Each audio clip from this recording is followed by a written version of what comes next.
commonest procedures done in GNL surgical would be removal of skin lumps.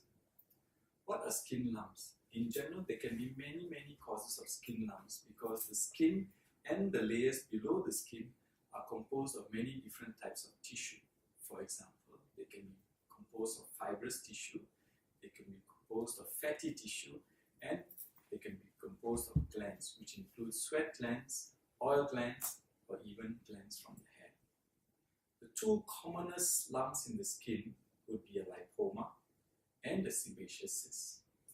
A lipoma is just a collection of fat that may or may not slowly grow in size and form a lump that is visible underneath the skin. This lump lies in the layer of tissue underneath the skin called the subcutaneous layer. A sebaceous cyst is a gland that is usually connected to the hair follicles and gets blocked, and eventually with more and more oil that is produced in the gland, you see a lump under the skin. This is a lump that is actually attached to the skin.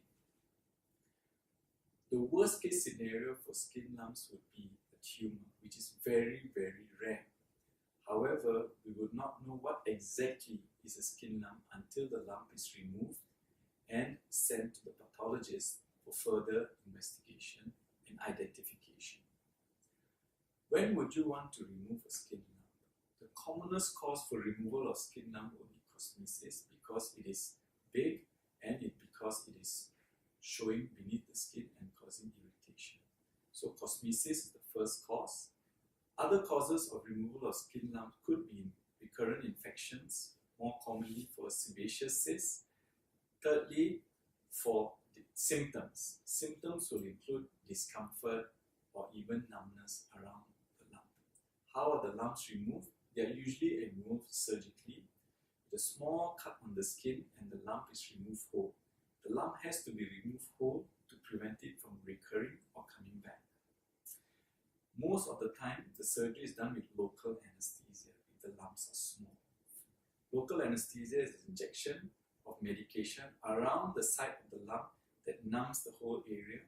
A small cut is then made, the lump is removed and sent for testing, and subsequently the skin wound is closed down. Sometimes, if the lumps are infected or red, swollen and painful, the wounds cannot be closed. Then the wounds have to be left open and the cleaning of the wounds have to be done on a daily basis. This is quite rare. Once a week later, when you come back for review, the doctor will check the wound to see if the wound has healed properly.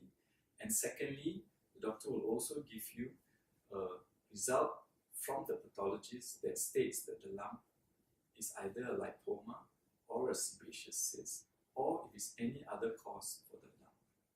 Subsequent treatment is usually unnecessary unless the lump is not what is usually expected.